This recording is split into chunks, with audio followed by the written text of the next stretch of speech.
বিসমিল্লাহির রহমানির রহিম। আসসালামু আলাইকুম ওয়া রাহমাতুল্লাহ। প্রিয় শিক্ষার্থীরা, ওয়েলকাম টু মুমিনুলস টিচিং হোম। প্রিয় শিক্ষার্থীরা, এই ভিডিওটির মাধ্যমে তোমাদের নবম শ্রেণীর বিজ্ঞান বইয়ের প্রথম অধ্যায়ের অর্থাৎ বল, চাপ ও শক্তি এই অধ্যায়ের একটি গুরুত্বপূর্ণ অংশ 26 পৃষ্ঠায় দেয়া আছে।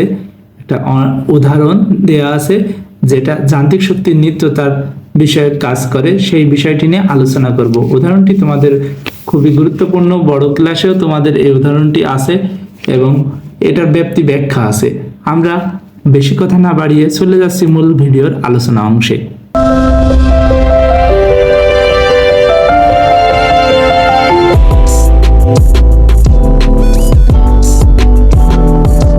উদাহরণ, একটি বস্তুকে চিত্রের এ বিন্দু থেকে ফেলে দেয়া হলো। চিত্রটি হচ্ছে 1.13। এ, বি ও সি বিন্দুতে বস্তুটির মোট শক্তি কত হবে? অর্থাৎ এ অবস্থানে বস্তুটির সর্বোচ্চ উপরের অবস্থান, যেটাই বিভব শক্তি থাকে। বি অবস্থানে বস্তুটির সবচেয়ে মাঝামাঝির অবস্থান বলা যায় এবং সি অবস্থানে বস্তুটির একদম নিচের অবস্থান, যেটাই বস্তুটির একেবারে ভূমি স্পর্শ করার পূর্ব মুহূর্তের অবস্থানের কথা বলা হয়েছে। 4 মিটার উচ্চতায় একটি টেবিল থেকে 5 কেজি ভরের একটি বস্তুকে ফেলে দেওয়া হচ্ছে। বস্তুর ওজন 4 কেজি। টোটাল উচ্চতা হচ্ছে 2 মিটার, 2 মিটার ভাগ করে 4 মিটার। এ বিন্দুতে বিভব শক্তি হবে mgh, অর্থাৎ 5 গুণ 9.8 গুণ 4 সমান 196। কারণ মোট শক্তি এ বিন্দুতে বিভব শক্তি, এখানে কোনো গতিশক্তি নেই, তাই গতিশক্তি দিয়ে আমরা এক চান্সে লিখে দেবো গতিশক্তি সমান 0।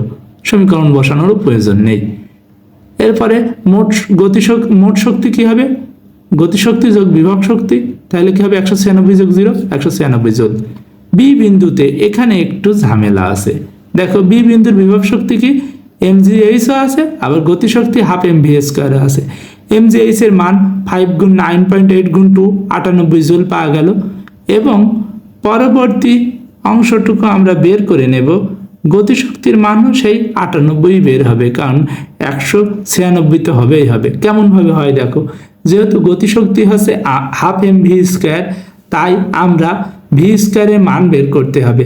আমরা জানি v² সমান কি? u² plus 2as। এইখানে যেহেতু আদি বেগ 0 ছিল, তাই এখানে v² = 2as হবে, অর্থাৎ 2 × 9.8 গুণ 2। এবার 2 × 9.8 গুণ 2 ক্যালকুলেটারে বসাও, আসবে 39.2। কাজে গতিশক্তি হাফ mv² সমান হবে কি? হাফ ইন্টু 5 গুণ 9.2। কেন 5 আসলো? m এর জন্য 5 আসলো। এবার এই টোটাল মানটা আমাদের 98 এসেছে। তাহলে মোট শক্তি হবে কি? বিভব শক্তি যোগ গতিশক্তি। তাইলে এবার মান বসানো হলো 98 যোগ 98, 196 জুল। এরপরে সি বিন্দুর বিভব শক্তি, আমরা তাহলে এ বিন্দুর বিভব শক্তিও যা পেয়েছি, বি বিন্দুর বিভব শক্তিও তাই পেয়েছি। সি বিন্দুর বিভব শক্তিও আমাদের তাই হবে, পূর্বেই বলা যাচ্ছে। কারণ আমরা জানি শক্তির নিত্যতা থেকে যায়, শক্তি কখনো সৃষ্টি বা ধ্বংস হয় না। সি বিন্দুতে বিভব শক্তি mgh সমান 5 গুণ 9.8 গুণ 0। অর্থাৎ সি বিন্দুতে আমরা এটা না লিখে আরেকটা কথাও লিখতে পারতাম, সমীকরণ লেখা লাগতো না। সেটা কি? সি বিন্দুতে বিভব শক্তি নেই, কারণ সি বিন্দুতে সব শক্তি গতিশক্তিতে রূপান্তরিত হয়েছে। কারণ সি বিন্দুতে এই জন্য বিভব শক্তি নেই, সি বিন্দুতে কোনো উচ্চতা নেই বলে বস্তুটার ভূমি স্পর্শ করা একদম পূর্ব মুহূর্ত, তাই এটাকে 0 ধরলে বিভব শক্তি পাবো 0 এবং গতিশক্তির মান সি বিন্দুতে সর্বোচ্চ, তাই সি বিন্দুতে হাফ mv² এবং হাফ mv² এর আগে আমরা আবার পূর্বের মতো v² = u² প্লাস 2s এখানে একটা লিখবো।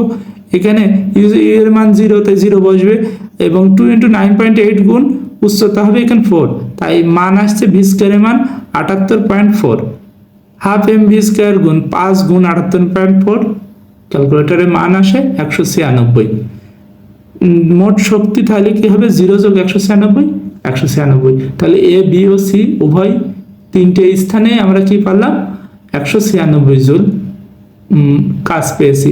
অর্থাৎ এখানে মোট শক্তির পরিমাণ সব জায়গায় 196 ছিল, তাই শক্তির কোনো পরিবর্তন হয়নি বা শক্তির অপচয় ঘটেনি। তাই আমরা বলতে পারি শক্তির নিত্যতা বজায় ছিল। প্রিয় শিক্ষার্থীরা, এই ভিডিওর আলোচনা এতটুকুই ছিল। তোমাদের সকলের জন্য শুভকামনা রইল। সবাই ভালো থাকো, সুস্থ থাকো, মন দিয়ে পড়াশোনা করো। আসসালামু আলাইকুম ওয়া রাহমাতুল্লাহি ওয়া বারাকাতুহু।